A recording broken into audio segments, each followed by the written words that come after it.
Hello everyone, welcome to my channel. आज की इस वीडियो में हम पैंट प्लाजो के बॉटम डिज़ाइन की कटिंग और स्टिचिंग करेंगे। ये डिज़ाइन मैंने पहले से स्टिच किए हुए प्लाजो पे बनाया है। कटिंग के टाइम पर आप प्लाजो की लंबाई 8 इंच तक कम रखें, क्योंकि इस डिज़ाइन की लंबाई हमारी 8 इंच तक की रहेगी। तो देखिए यहाँ पर मैंने पहले से स्टिच किए हुए प्लाजो की लंबाई 8 इंच तक कम कर ली है। अब इसके बाद यहाँ पर डिज़ाइन आएगा और यहाँ से इनर लेग की सिलाई हम खोल लेंगे। इस डिज़ाइन के लिए सबसे पहले हम पट्टियाँ रेडी करेंगे। तो पट्टियों के लिए देखिए यहाँ पर मैंने एक स्ट्रिप ली है जिसकी चौड़ाई यहाँ पर 1.5 इंच की है। इस पट्टी को हम दोनों साइड से फोल्ड करेंगे, फिर उसके बाद इसको सेंटर में से फोल्ड कर लेंगे। इस पट्टी को फोल्ड करने के बाद यहाँ मैंने इसको अच्छे से प्रेस कर लिया है ताकि फिनिशिंग के साथ हमारी पट्टियाँ रेडी हों।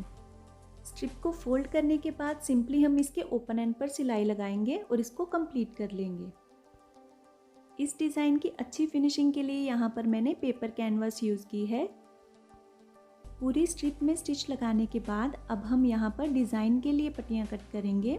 तो उसके लिए पट्टियों की लंबाई लेंगे हम 1.5 इंच की, और ऐसी ही हम काफ़ी सारी पट्टियाँ कट करेंगे डिज़ाइन के लिए। अब इन पट्टियों को हम पेपर पर स्टिच करेंगे। तो पेपर की लंबाई यहाँ पर 1.5 इंच की है और इसकी चौड़ाई जितनी चौड़ाई आपके प्लाजो की रहेगी उतनी रहेगी। पेपर के दोनों किनारों पर देखिए यहाँ पर मैंने 1 इंच का मार्क लगाया है, क्योंकि आधा इंच चला जाएगा दोनों तरफ से सिलाई में।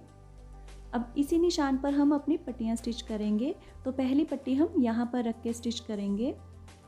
पट्टी को हम इस तरीके से ऊपर रखकर एक पैर के मार्जिन से स्टिच करेंगे। स्टिच करते टाइम पट्टियों के बीच में हम हल्का सा गैप रखेंगे और इसी तरीके से पूरे पेपर पर हम पट्टियाँ स्टिच कर लेंगे। जब हम पेपर के दोनों एंड्स पर मार्क लगा के पट्टियाँ स्टिच करते हैं तो इस डिज़ाइन की प्रॉपर फिनिशिंग आती है। अदरवाइज़ जो इनर लेग वाली साइड है वहाँ पर पट्टियों में ज़्यादा गैप रह जाएगा और इसकी फिनिशिंग अच्छे से नहीं होगी। पट्टियों को यहाँ पर एक साइड से हमने स्टिच कर लिया है। अब इसके बाद जो दूसरी साइड है वहाँ पर भी सेम तरीके से हम इसको स्टिच कर लेंगे। एक पाँव के डिज़ाइन के लिए ऐसी 2 पट्टियाँ यूज़ होंगी। तो सेम इसी तरीके से हम एक और पट्टी रेडी करेंगे। तो देखिए यहाँ पर मैंने 2 स्ट्रिप रेडी की हैं। अब इसको हम प्लाजो के साथ स्टिच करेंगे। स्टिच किए हुए डिज़ाइन को हम प्लाजो की सीधी साइड पर रखेंगे। तो यहाँ पर इस तरीके से इसको रखकर हम एक पैर के मार्जिन से स्टिच करेंगे। तो देखिए यहाँ पर ऑलरेडी एक सिलाई लगी है जिस पर हमने पट्टियाँ स्टिच की हैं। बस उसी के ऊपर हम इसको स्टिच करके पूरे पोंचे के साथ अटैच कर लेंगे। इसके बाद पट्टी को हम सीधी तरफ टर्न करेंगे और इस तरीके से ऊपर से टॉप स्टिच लगा देंगे। टॉप स्टिच लगाने के बाद अब हम पिनटक्स वाला डिज़ाइन रेडी करेंगे। तो उसके लिए यहाँ पर मैंने 5.5 इंच लंबी और 20 इंच चौड़ी स्ट्रिप ली है। इसके बाद स्ट्रिप को हम इस तरीके से कॉर्नर से फोल्ड करेंगे और प्रेस की हेल्प से यहाँ पर क्रीज बनाएंगे। अब इसके बाद यहाँ पर हम पिनटक्स के लिए मार्किंग करेंगे। तो यहाँ पर स्केल को इस तरीके से रखते हुए मैंने पूरे फैब्रिक पे मार्किंग की है। स्केल की चौड़ाई यहाँ पर 1 इंच की है। तो यहाँ पर 1-1 इंच के गैप से हम इस तरीके से पूरे फैब्रिक पे मार्किंग कर देंगे। मार्किंग करने के बाद यहाँ पूरे फैब्रिक को मैंने प्रेस कर लिया है।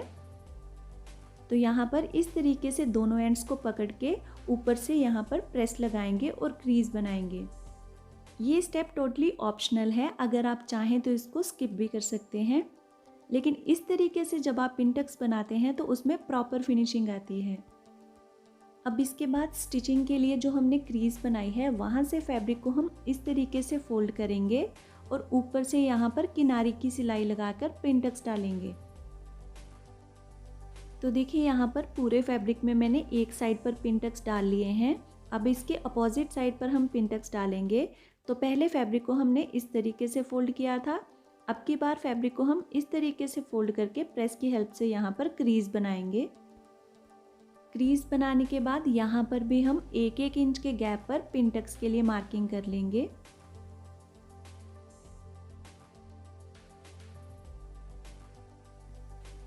अब देखिए यहाँ पे जो हमने पिनटक्स के लिए मार्किंग की है वहाँ से फैब्रिक को हम इस तरीके से पकड़ेंगे और ऊपर से किनारे की सिलाई लगाकर पूरे फैब्रिक में हम पिनटक्स डाल लेंगे। अगर ये वीडियो आपके लिए यूज़फुल है तो प्लीज़ आप इसे लाइक कर दें और ऐसे ही और नए डिज़ाइन की वीडियोस के लिए प्लीज़ चैनल को सब्सक्राइब कर दें। अगर आप कटिंग और स्टिचिंग के रिलेटेड किसी और टॉपिक पे वीडियो चाहते हैं तो प्लीज़ मुझे कमेंट सेक्शन में बताएं। तो यहाँ पर इस तरीके से फोल्ड करते हुए पूरे फैब्रिक में हम पिनटक्स डाल लेंगे। पूरे फैब्रिक में पिनटक्स डालने के बाद देखिए यहाँ पर फैब्रिक की जो लंबाई है 4.5 इंच की रही है। अब इसके बाद इस पैच को हम पैंट प्लाजो के साथ स्टिच करेंगे।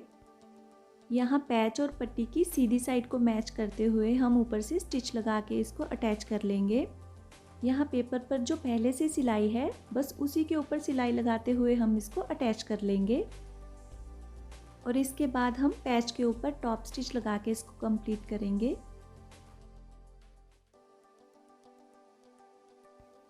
पैच अटैच करने के बाद देखिए जो हमने दूसरी स्ट्रिप रेडी की थी इसको हम पैच के साथ स्टिच करेंगे। तो यहाँ पर इस तरीके से दोनों की सीधी साइड हम अंदर की तरफ रखेंगे और पेपर पर जो सिलाई लगी है उसी के ऊपर सिलाई लगाते हुए हम इसको अटैच करेंगे। पट्टी अटैच करने के बाद यहाँ पर हम टॉप स्टिच लगाएंगे। ये टॉप स्टिच हमारा पैच के ऊपर आएगा। अब इसके बाद इसके बॉटम साइड पे हम कटवर्क वाला पैच अटैच करेंगे। उसके लिए यहाँ पर मैंने 2 इंच का बुकरम का पीस लिया है। अब इसके टॉप साइड पर मैंने 0.25 इंच की मार्किंग की है। अब कटवर्क के लिए यहाँ पर मैंने एक बॉटल का ढक्कन लिया है। कटवर्क का साइज़ आप अपने अकॉर्डिंग कम या ज़्यादा भी कर सकते हैं। यहाँ कटवर्क का साइज़ मैंने 1.25 इंच का रखा है। तो यहाँ इस तरीके से ढक्कन को रखते हुए पूरी बुकरम पर हम इस तरीके से मार्किंग कर लेंगे और इसी शेप में हम बुकरम को कट कर लेंगे। कट करने के बाद बुकरम को हम कपड़े पर पेस्ट करेंगे। तो देखिए यहाँ नीचे की तरफ हम ½ इंच का कपड़ा छोड़ेंगे और उसके बाद बुकरम को हम कपड़े पर पेस्ट कर लेंगे। जो नीचे की तरफ ½ इंच का कपड़ा छोड़ा है उसको हम इस तरीके से प्रेस कर लेंगे। अब इसके बाद जो ऊपर की तरफ एक्स्ट्रा फैब्रिक है उसको भी हम फोल्ड कर लेंगे। अब इसके बाद जिस शेप के हमारे कट वर्क्स हैं उसी के साथ साथ हम इसको स्टिच कर लेंगे। स्टिच लगाने के बाद जो ऊपर की तरफ एक्स्ट्रा फैब्रिक है इसको हम कट कर लेंगे और इसको फिनिशिंग के साथ सीधी साइड टर्न करने के लिए हम यहाँ पर हल्के हल्के नॉचेस लगाएंगे। अब इसके बाद हम इसको सीधी तरफ पलट लेंगे और यहाँ पर इस डिज़ाइन को अच्छे से प्रेस कर लेंगे। इसके बाद देखिए जो एक्स्ट्रा फैब्रिक है इसको भी हम प्रेस से अंदर की तरफ फोल्ड कर लेंगे। फिनिशिंग के साथ प्रेस करने के लिए आप यहाँ पर वाटर स्प्रे का यूज़ कर सकते हैं। इसके बाद पट्टी को हम सिंपली इसके अंदर रख के सिंगल स्टिच के साथ ही इसको अटैच कर लेंगे। पट्टी पर जो पहले से सिलाई लगी है उसी के ऊपर इसको रखते हुए हम स्टिच कर लेंगे। अगर इस डिज़ाइन की कटिंग और स्टिचिंग के रिलेटेड आपको कोई भी डाउट हो तो प्लीज़ मुझे कमेंट सेक्शन में बताएं। तो देखिए यहाँ पर पूरा डिज़ाइन रेडी होने के बाद जो हमने पेपर यूज़ किया था उसको हम निकाल देंगे। सेम इसी तरीके से हम दूसरे पाँव का डिज़ाइन भी रेडी कर लेंगे और इसके बाद यहाँ पर नाली की सिलाई लगा के इसकी स्टिचिंग कंप्लीट कर लेंगे। तो यहाँ पर इस तरीके से हर पैच पर अलग से सिलाई लगा के हम इसको कंप्लीट करेंगे।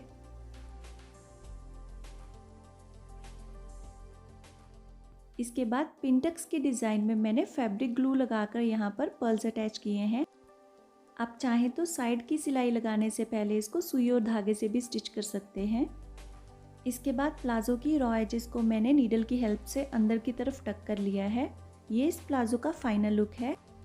आई होप कि आपको वीडियो अच्छा लगा होगा। Thanks for watching.